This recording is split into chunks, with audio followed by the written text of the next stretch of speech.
दोस्तों आज पेश है कोक। ये कवर चित्र है।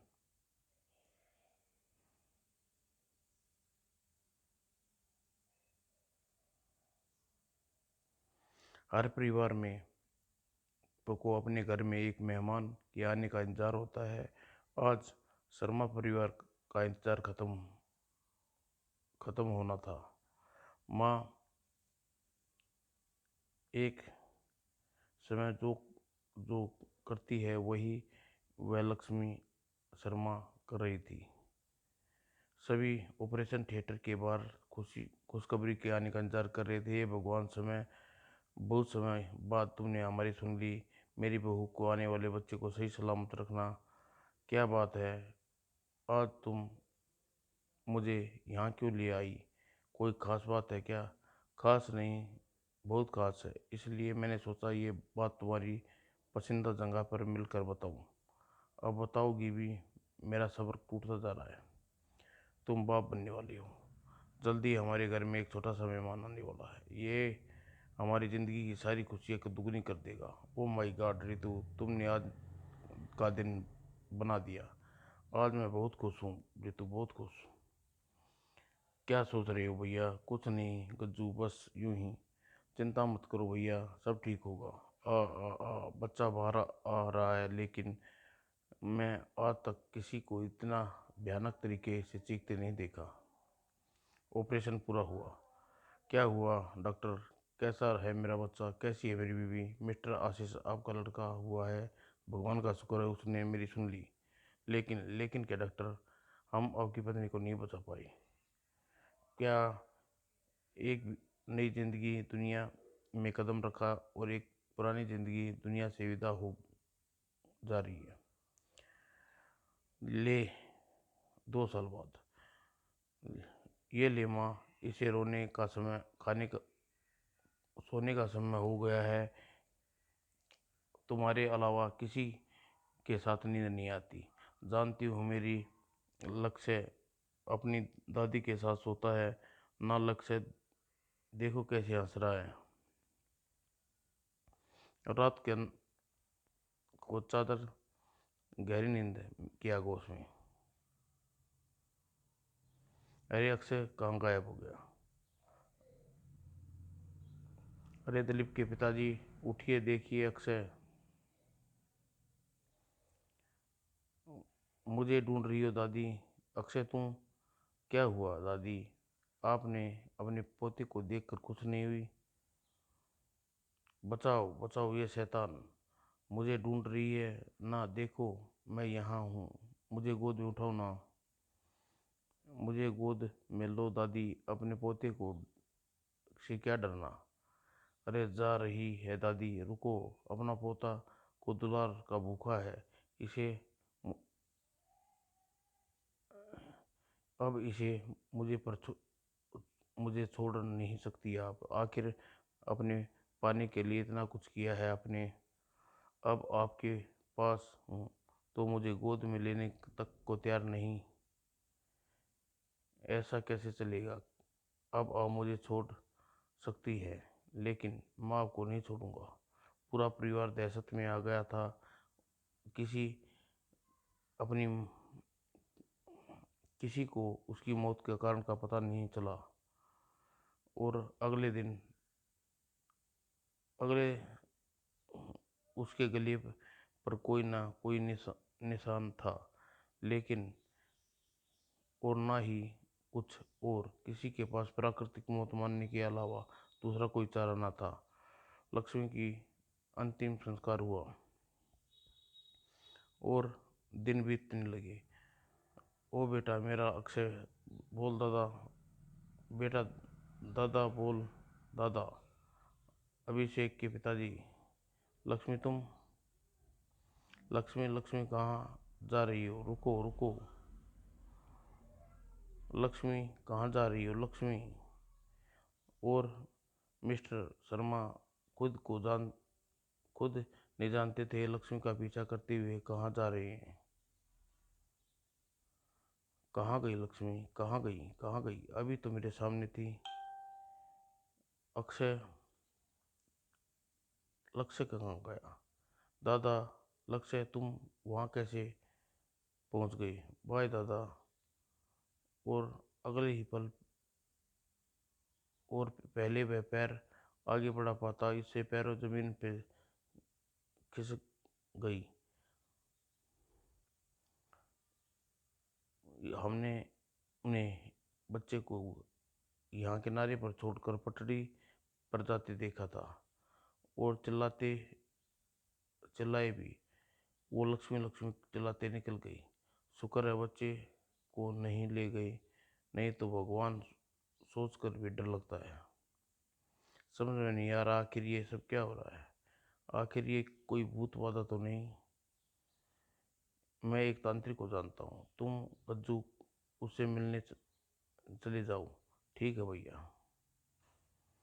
और बड़े भैया के कहने पर के अनुसार कुछ दिनों बाद अभिषेक का छोटा भाई तांत्रिक से मिलने गया। ये कुछ जानता ये कुछ जानता है या बस ढोंग कर रहा है? सर कुछ मंत्र बड़बड़ा रहा है और कोई बहुत बड़ी मुसीबत है जो तुम्हारे घर पर डेरा जमाई है और तब तक नहीं जाएगी जब तक विनाश नहीं हो जाएगा तुम सबका। कौन है मुसीबत बाबा? क्यों कर रही है ऐसा? नहीं जानता। कोई पुरानी दुश्मनी, पुराना नाता, बहुत शक्तिशाली है और जिंदगी जिद्दी है और बर्दाश्त बर्बाद करके रहेगी। कोई तरीका होगा उस मुसीबत से बचने का, एक खास चीज़ शायद तुमको बचा पाए और मुसीबत टल जाए। छोड़ो ना, क्या कर रही हो? मुश्किलों से तो घर खाली मिलता है गीता। अक्षय भी सो रहा है और तुम बेवजह शर्मा रही हो। वो क्यों? वो क्या? क्या हो? ये पंखा,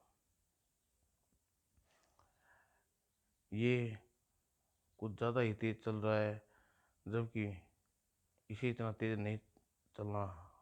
चलाया ही नहीं। चलाया तो मैंने चलाया तो आते ही switch off. Oh my God, switch on होने के बाद भी ये फैन कैसे चल रहा है? ऑफ होने के बाद भी, और वो भी इतना तेज। ओ नो, फैन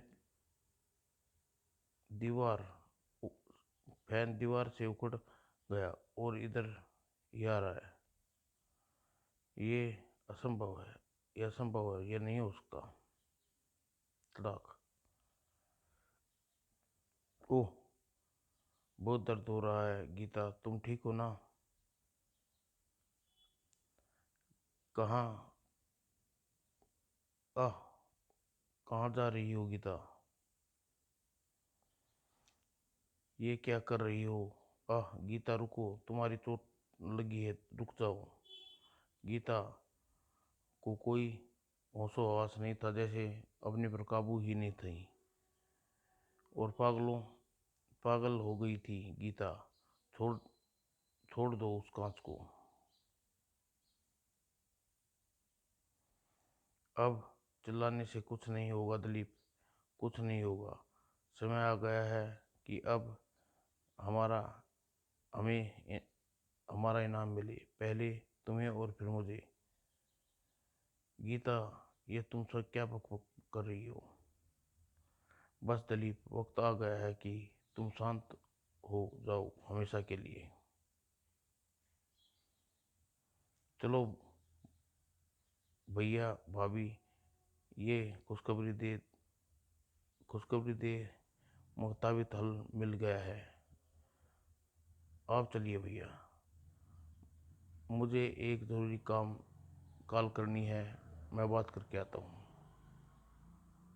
एक दिल दहलाने वाला नज़ारा अभिषेक का इंतजार कर रहा था। ये भगवान, आखिर यह क्या हो गया भैया भाभी को? भैया, नहीं नहीं, यह खून दिखाई दे रहा है भैया। और अपने कमरे में पहुंच करने के बाद उसने जो देखा, उसकी आंखें बाहर निकल आई। ये जिस लायक थे इन्हें मिल गया, अब मेरी बारी है। भाभी, ये क्या कह रही हैं आप? उस कांच को फेंक दीजिए। नहीं देवर जी, अब मैं ये कांच से एक बलि और दी जाएगी, वो है बलि। बलि होगी मेरी। भाई, ये सब क्या हो गया भैया? क्या हो गया? मेरा पूरा परिवार खत्म हो गया। पापी लोगों के लिए रोने का कोई फायदा नहीं, अभी से एक आंसू बहाना व्यर्थ है उनके लिए। अक्षय बेटे, तुम क्या कह रहे थे वो? और तुम्हारी आवाज़ नहीं है, पहचानता हूँ ये आवाज़। तुम अनीता? हाँ, पहली पत्नी। मैं जानती थी मेरी आवाज़ तुम ज़रूर पहचान जाओगे, लेकिन तुम मेरे पूरे परिवार की हत्या क्यों की? पापियों को सज़ा मिलनी चाहिए थी। वो जो जीते जी नहीं कर पाई उन्हें कर पाई, मैं इस मासूम जिंदगी के जरिए कर रही हूँ। 2 साल पहले यकीन नहीं होता, अपने मैंने अपने बेटे की शादी तुमसे करवा दी, जो हमारे परिवार का एक चिराग नहीं नहीं पास रही। लेकिन इसमें मेरी क्या गलती? मम्मी जी की बच्ची तू अब सुकून है परिवार के लिए हूँ। इसके पापा हमें ये बताया था कि इसको सर्वगुण संपन्न बेटी है, इतना बड़ा कोट निकल जाएगा। हमारे कर्म फूट गई। रहने दो मम्मी जी, बेचारी का दिल दुख रहा है। कहीं आने वाले बच्चे पर असर न पड़ जाए। बच्चा भी तो पिछले 2 बार की तरह मरा हुआ निकला, तो निकल निकला तो हमें कोसेगी। गीता सही नहीं कर रही, जो अपने कमरे में आराम करो। अरे अनीता, तुम क्या? आओ रितु, बहुत दिनों बाद आई। क्या हुआ अनीता? तुम रोती हुई क्यों निकली हो? कुछ नहीं बेटी, बस थोड़ा सा कुछ कुछ नहीं बेटी, बस थोड़ा सा कुछ कह दो और आंखें में गंगा यमुना निकलने लगती है। ओह, तो नखरे हो गए हैं चुड़ैल के अभी तक। क्या करें बेटी, हमने तो गलती हो गई। काश अभिषेक की शादी तुमसे कराई होती। मैं आज भी अभिषेक से शादी करने के लिए तैयार हूँ आंटी, लेकिन इस मुसीबत का क्या करें जो हमारे गले पड़ गई है। और जब उम्मीद से भी शायद इस बार हमारे बेटे की चाह पूरी कर दे, तो क्या उसे मार कर झूठ कह देंगे कि बच्चा मरा हुआ पैदा हुआ है। और अगर इस बार उस भी लड़की हुई तो पिछली 2 बार हुई थी। एक माँ के दिल में इससे बड़ा आघात आघात के नहीं दिया जा सकता कि उसके ही अपनी ममता को हत्यारे बन बैठे हों। ये सच्चाई जानने के बाद भी मैंने तुम्हारे और तुम्हारे आने वाले बच्चे की खातिर सब कुछ दबा दिया, लेकिन तीसरी बार लड़की हुई तो उन्होंने ना सिर्फ मेरी कोख उजाड़ी, बल्कि मुझे ऑपरेशन से मरवा दिया, और डॉक्टर की मदद से।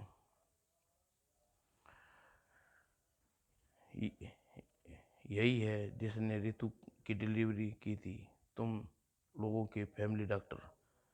इतना बड़ा धोखा मैंने सोचा भी नहीं था। मैं जानता था कि अगर इसने इस बार भी मेरी कोख खराब कर दी तो मैं बचूंगी नहीं। इसके बाद बिल्कुल वही किया। और अभी तुम्हारे परिवार में एक सदस्य बचा है जिसे मैंने नहीं मारा, क्योंकि मैं उसकी असलियत से अनजान थी। लेकिन उससे मिलने के बाद मुझे उसकी असलियत का भी पता चल गया। लाओ तुम देख लो, वो अपनी तुम्हें असलियत का पता चल जाएगा। ये तुम कहाँ मिला बताती हूँ। लैपटॉप शुरू हुआ। हाँ, इसलिए अनीता को मारने के लिए उस डॉक्टर को खरीदा है मैंने। अब जो आंटी जी भी तैयार है, और अंकल और भैया भाभी तुम पसंद करते हैं। तुम्हें लगता है ये हाँ समय है शादी करने का भी लस। हाँ, जान लीजिए, तो अनीता के मरने के लिए उन्हें डॉक्टर को खरीदा है मैंने। उस लड़की के साथ तुम्हारा प्यार देखकर मुझे डर लगने लगा है, जैसे मुझे भूल ही गई। ऐसा कभी नहीं हो सकता रितु। ये फुटेज रितु ने ली थी और कहा था कि शादी के बाद उसे कहीं फेंक दिया है। दोनों ही दोगले थे, न एक दूसरे पर भरोसा कर कैसे कर पाते। इस पेन ड्राइव मुझे तुम्हारी और रितु की तस्वीर के अंदर छुपा मिला। और कुछ दिन पहले जब तुम जानते थे कि इस जख्म का कितने दिन तक किस तरह आत्मा पर चुभता रहता है। हाँ हाँ हाँ, अब तू मुझे छू नहीं सकती अनीता की खाक अंजाम करके आया हूँ। मेरे बेटे के शरीर से तेरी आत्मा निकाल कर तुझे ये दुनिया से मुक्त कर दूंगा। और ये इस बार तेरे गले में डाल दिया मैंने। तेरी आत्मा अक्षय का शरीर छोड़कर भागने को मजबूर हो जाएगी और तू कभी किसी के शरीर पर कब्जा नहीं कर पाएगी। हाँ हाँ, भाग कहाँ रहा है कभी नहीं। भाग कितना भागेगी तू, मैं देखता हूँ। और तूने मेरे परिवार को खाया है कभी नहीं। आज मैं तेरी आत्मा को एक जरे जरे को तड़पा कर बदला लूंगा। तेरी कोई भी शक्ति मेरा कुछ नहीं बिगाड़ पाएगी। तूने सुना नहीं, शायद पूरी तरह तैयार होकर आया हूँ। वो कहाँ गई माला? वो शुक्र है। भाग कहाँ रही है? पीठ दिखाकर बदला लेने आई थी ना, बदला ले। ओह ओह, तो वहाँ है तू। बहुत हो गया, अब तू इस माला की एक शक्ति दिखाता हूँ।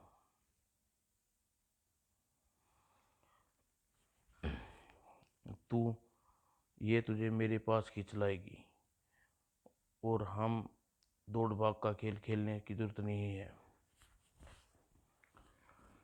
ये गया माला तेरे गले में, अब तू लक्ष्य के शरीर से बाहर। हाँ हाँ हाँ, अवसर बिल्कुल वैसा ही हुआ जैसा अभिषेक को उम्मीद थी। पापा, अक्षय बेटे। पापा, भगवान का शुक्र है तुम ठीक हो गया बेटे। पापा, शुक्र है तुझे मुझे वापस मिल गया हो, नहीं तो जानते नहीं तुम्हारे पापा का आज ये क्या। ओह माला, वहाँ से वहाँ है तो मेरे हाथों में है। पापा, माला। नहीं पापा, आपके लिए मौत का पैगाम है। तूने सीढ़ियों पर गिरते ही इसलिए ताकि माला मेरे हाथ से छूट जाए और तू मेरी बनाई नकली माला पकड़ ले। और तू धोखे में रखने के लिए मैंने जानबूझकर तेरी शक्तियों को अपने काबू में आने का नाटक किया। चाहती तो मैं दूसरे तरीके से मार सकती थी, लेकिन तेरे लिए सबसे दर्दनाक मौत सोची है मैंने। गुज्जू जब तक वहाँ पहुँचा तब तक उसे ख़त्म कर चुका था। भैया, ये तुम क्या कर रहे हो अक्षय? देख लो देवर, इन पापियों को मेरे जरिए एक बच्चे ने कैसा कृत्य करवाया था। यह बात तो अनिता भाभी की है। हाँ देवर जी। 2 साल पहले। देवर जी, सुबह सुबह क्या हुआ? भाभी रो क्यों रही हो? मार डाला सुबह सुबह राक्षसों ने मेरे बच्चों को, मेरी बच्चियों को मार डाला। मासूम भाभी, इन जालिमों को सुन भाभी इन जालिमों को सुना लिया तो आपको भी नहीं छोड़ेंगे, और आपको तो अभी जीना है। भाभी, नन्ही जान के लिए आप इस दुनिया में कदम रखने वाली है। कैसे देवर जी, कैसे कोई इतना नीच कैसे हो सकता है? मैं क्या कहूँ भाभी, मैं खुद दुनिया में आया तो इसलिए क्योंकि मेरे घरवाले को तीसरा बेटा नहीं चाहिए था, और मुझे पहले जो लड़की हुई थी उसने हत्यारे ने मार डाला। आपको क्या लगता है भाभी, इन सब के सीधे मुंह बात नहीं करता? जितनी नफरत मुझसे इनसे है, शायद किसी को अपने परिवार से होगी। अगर गीता भाभी अमीर ना होती तो मेरे परिवार का मुंह पैसों से ना भरा होता तो अभी तक एक बच्चा ना होने के कारण उन्हें भी पता नहीं ये शैतान ज़्यादा हैं या बेवकूफ़। इन्हें लड़का तो चाहिए लेकिन उसे पैदा करने वाली औरत नहीं चाहिए। उस लड़के के लिए एक नारी की पूजा करते हैं, और सुबह सुबह क्या करेंगे अगर इनको सिर्फ दुनिया में लड़के ही रह जाएंगे। दुख की बात तो ये है कि ऐसे करके औरतें भी खुद को मर्दों के साथ देती है, और अक्षय का शरीर छोड़कर मैं जा रही हूँ।